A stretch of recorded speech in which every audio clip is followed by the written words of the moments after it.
এই রকম সুপারিশ কারো মাধ্যম দিয়ে যদি নবীজির কাছে পাঠানো যায়, তাহলে মনে হয় এই নারীর হাত কাটা বন্ধ থাকবে, হাতটা তার বাঁচানো যাবে। এবার এই পরামর্শ করতেছে, কেউ কেউ বলতেছে তাহলে সরাসরি তো নবীজিকে বলার কোনো সুযোগ নেই, বলার সম্ভাবনা, কার মাধ্যমে পাঠানো যায়? এবার কেউ কেউ বলতেছি এই কাজ করার জন্য নবীজির সবচাইতে কাছের মানুষকে বেছে নিতে হবে। কেউ কেউ বলতেছে হ্যাঁ ঠিকই বলেছ, নবীজির কাছের মানুষ তো একজনই, তিনি আর কেউ নয়, তিনি হলেন হযরত আবু বকর রাদিয়াল্লাহু তাআলা আনহু। সুবহানাল্লাহ। তিনি হলেন নবীজির কাছের মানুষ, খেলার সাথী, বন্ধু। তাকে ধরতে হবে। তার মাধ্যমে যদি এই সুপারিশ যদি নবীজির কাছে পাঠানো যায়, তাহলে নবীজি এই সুপারিশনামা শুনে অবশ্যই কোনো একটা উপায় বেরও করতে পারেন। এই মহিলার হাত কাটা হয়তো বন্ধ থাকতে পারে, বাঁচানো সম্ভব হবে। এবার সবাই মিলে দেরি না করে হযরত আবু বকর রাদিয়াল্লাহু তাআলা আনহুর কাছে চলে যায়, গিয়ে বলতেছে ভাই আবু বকর, তোমার কাছে এসেছি একটা প্রস্তাব নিয়ে। সব খুলে বলল তারা।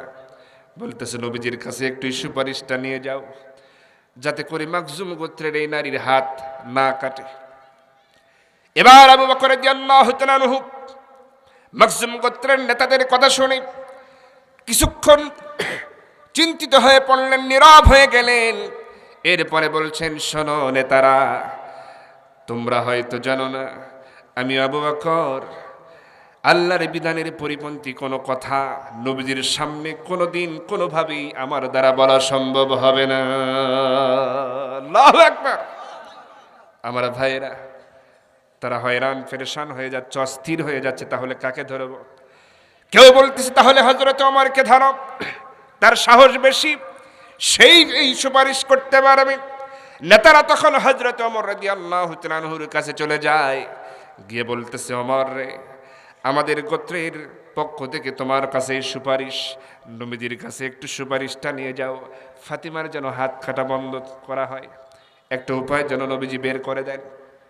হযরত ওমর ফারুক রাদিয়াল্লাহু তাআলা আনহু বলেন, ও মাখজুম গোত্রের নেতারা, আমি খাত্তাবের ছেলে ওমর, আমার তরবারি নিয়ে যদি আমি দাঁড়িয়ে যাই, আর আমার তরবারি হাতে নিয়ে পৃথিবীর যে কোনো যোদ্ধা, যে কোনো বীর যোদ্ধার সামনে আমি খাত্তাবের ছেলে ওমর দাঁড়িয়ে যেতে পারি, যুদ্ধ করতে পারি, আমি ভয় পাবো না বিন্দু পরিমাণ। কিন্তু তোমরা আমাকে যেই সুপারিশনামা নবীজির কাছে পাঠানোর জন্য বলতেছো, আমি ওমর, আমার পক্ষে তো সম্ভব নয়, কারণ আল্লাহর আইনের কাছে, আল্লাহর বিধানের কাছে আমি ওমর এতিমের মতো। সুবহানাল্লাহ। এবার তারা ব্যর্থ হয়ে চলে যায়, কেউ রাজি হলো না, কারো দ্বারা সম্ভব হলো না যে সুপারিশটা নিয়ে যাক। এবার এই মাখজুম গোত্রের যেহেতু একটা নারী মহিলা চুরি করেছে, মহিলাদের ভিতরে ব্যাপক সাড়া পড়েছে, তাদের ভিতরে টেনশন, তাদের ঘুম নাই, আহারের সম্ভ্রান্ত এই মহিলার হাত কাটা যাবে। এজন্য মাখজুম গোত্রের সম্ভ্রান্ত ফ্যামিলির বেশ কিছু নারী মহিলা এরা কি করলো, সিদ্ধান্ত গ্রহণ করলো, এবার আমরা একটু ভিন্ন উপায় বের করি। নবীজির স্ত্রী আম্মা জান আয়েশার কাছে আমরা একটু যাই, দেখি কোনো উপায় বের হয় কিনা। কি ধরনের? তাহলে তাদের ভিতরে পেরেশানি শুরু হয়ে গেছে। তাদের গোত্রের এই মেয়ের হাত কাটা বন্ধ করার জন্যে তারা সকলে একতাবদ্ধ হয়ে নবীজির বাড়িতে চলে যান। আম্মা জান আয়েশা রাদিয়াল্লাহু তাআলা আনহার ঘরে গিয়ে সালাম দেয়। সালাম দিয়ে বলতেছে, আম্মা জান আয়েশা ভিতরে আছেন নাকি? আম্মা জান আয়েশা সিদ্দিকা রাদিয়াল্লাহু তাআলা আনহা বের হলেন, সালামের জবাব দিলেন। এবার তারা পরিচয় দিল, আমরা বনু মাখজুম গোত্র থেকে এসেছি। আম্মা জান আয়েশা তাদেরকে দেখেই বুঝতে পারলেন এরা সাধারণ কোনো পরিবারের মহিলা নয়, এরা হচ্ছে সম্ভ্রান্ত বড় বড় ফ্যামিলি, বড় বড় পরিবারের মহিলারা এসেছে। আম্মা জান আয়েশা বুঝতে পারলেন, তাদেরকে আমন্ত্রণ করলেন, ভিতরে তারা প্রবেশ করলো। এবার সবাই যে যার মতো পরিচয় দিতেছে। আম্মা জান আয়েশা মাখজুম গোত্রের, এটা অমুক নেতার স্ত্রী, এটা অমুক পরিবারের মহিলা, এটা অমুকের মেয়ে, এইভাবে করে পরিচয় করায় দিচ্ছেন সবাই বড় বড় ফ্যামিলির মহিলারা। এবার সবাই বলতেছে আম্মা জান আমরা আপনার কাছে এমন একটা বিষয় নিয়ে এসেছি, হয়তো বা অবগত আছেন। আম্মা জান আয়েশা বলেন একটু খুলে বললে ভালো হয়, যতই জানা থাকি না কেন তবু তোমাদের মুখ থেকে শুনতে চাই। এবার ওই মহিলারা বলতেছেন আম্মা জান আমাদের গোত্রের ফাতিমা নামী যুবতী নারী চুরি করে ধরা পড়েছে, আর বিচারটা কি হবে সবারই তো জানা, কারণ আল্লাহর আইন আস-সারিকু ওয়াস-সারিকাত ফাকতাউ আইদিয়াহুমা, চোর অথবা চোরুনি মানে পুরুষ নারী যেই চুরি করুক তার হাত কেটে দিতে হবে, আল্লাহর বিধান। আমরা জানি ফাতিমার হাত কাটা হবে, কিন্তু বড় আশা নিয়ে এসেছি আম্মা জান আপনি যদি মেহেরবানি করে নবীজির কাছে যদি একটু বলতেন, সুপারিশ করতেন, রাতের বেলায় যখন ঘুমাতে যাবেন নবীজির কানের কাছে একটু যদি বলতেন আমাদের এই নারী ফাতিমার যেন হাত কাটা বন্ধ করা হয়, যে কোনো উপায় বের করে তার হাত কাটা যেন বন্ধ করা হয়, প্রয়োজনে উচ্চ মূল্য আমরা দিয়ে দেব আমাদের গোত্রের পক্ষ থেকে, মেহেরবানি করে সুপারিশটা একটু করবেন। এই মহিলাদের এমন সুপারিশের কথা শুনে আম্মা জান আয়েশা চিন্তিত হয়ে পড়লেন, চিন্তায় পড়ে গেলেন, মনে মনে ভাবতেছেন আহারে এত বড় সম্ভ্রান্ত পরিবারের মহিলারা এসেছে একটা প্রস্তাব নিয়ে, সুপারিশ নিয়ে, আমি তাদের কি বলে বিদায় দেব? এত বড় পরিবারের মহিলারা এসেছি, আমি আয়েশার ঘরে, আমি কি বলে তাদের সান্ত্বনা দেব, কি বলে বিদায় দেব? কারণ এই আইন তো আল্লাহর আইন, এটা তো উল্টানোর ক্ষমতা পৃথিবীর কারো নাই, কিভাবে আমি তাদের বোঝায় দেব? এবার আম্মা জান আয়েশা কিছুক্ষণ পরেই তাদের বলতেছেন শোনো সম্ভ্রান্ত পরিবারের মহিলারা, আমি আয়েশার পক্ষে এই প্রস্তাব নবীজির কাছে কিছুতেই দেওয়া সম্ভব নয়।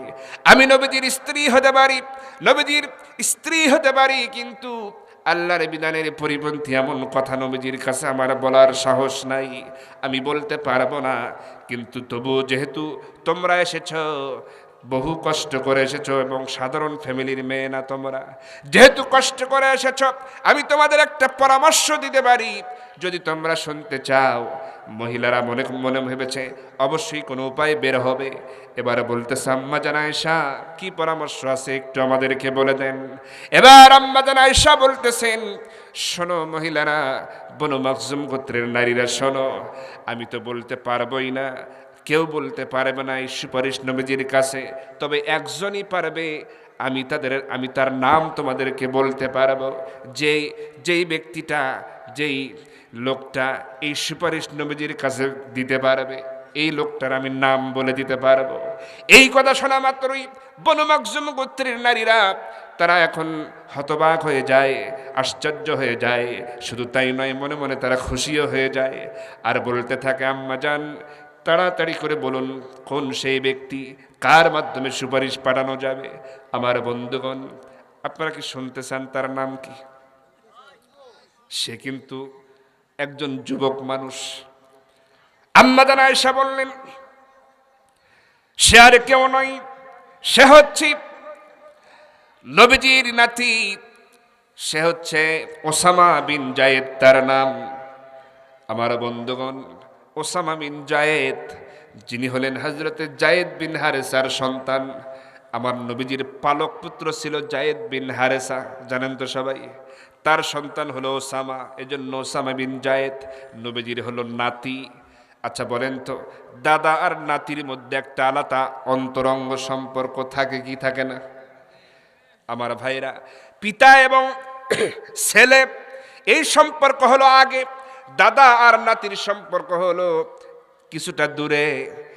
কিন্তু ব্যাপারটা দেখেন, বাপ আর ছেলের মাঝে এমন কিছু কথা আছে যা বলা যায় না, কিন্তু দাদা আর নাতির মাঝে এমন কোনো গোপন কথা নাই যা বলা যায় না। কথা বলেন ঠিক কিনা? সব কথাই দাদা আর নাতির মধ্যে চলে। যারা দাদা আছেন আর নাতি আছে আপনারাই ভালো বুঝতে পারতেছেন, কিন্তু পিতা আর সন্তানের মধ্যে কিন্তু সব গোপন কথা বলা চলে। চিন্তা করেন, এই ওসামা বিন জায়েদ যুবক মানুষ, যুবক ভাইরা এখানে যে কয়জন আছেন, মাইকের আওয়াজ যত দূরে যাচ্ছে আপনাদের করজোরে মিনতি করি অবশ্যই আপনাদের সামনে বড় অবদান রাখতে হবে ইসলামের জন্য, দ্বীনের জন্য। কারণ আল্লাহ রাব্বুল আলামিন এই পৃথিবীতে ইসলামকে বিজয়ী করার ব্যাপারে যুবকদেরকে সবসময় অগ্রাধিকার দিয়েছেন, তাদের সামনে এনেছেন, তাদের মর্যাদা বাড়ায়া দিয়েছেন। আল্লাহর নবী যুবকদেরকে বেশি ভালোবাসতেন। সুবহানাল্লাহ বলেন। নবীজি যখন কথা বলতেন সাহাবায়ে কেরাম দিয়ে জায়গা পূর্ণ হয়ে যেত, মজলিস ভরপুর হয়ে যেত। আর নবীজি দেখতেন কারা কারা দাঁড়িয়ে আছে, পিছনে জায়গা না পেয়ে যদি কেউ দাঁড়িয়ে থাকতো, বিশেষ করে কোনো যুবক যদি দাঁড়িয়ে দাঁড়িয়ে নবীজির কথা শুনতো, আর নবীজি যদি দেখতেন যে যুবক দাঁড়িয়ে দাঁড়িয়ে কথা শুনতেছে, এক মুহূর্ত নবীজি দেরি করতেন না। নবীজির আলোচনা চলা অবস্থায় নবীজির গায়ে থেকে চাদর খুলে নিয়ে একেবারে ফিকে মারতেন আর বলতেন, ও যুবক, আমার চাদর পেড়ে চাদরের উপরে বসে যাও। সুবহানাল্লাহ।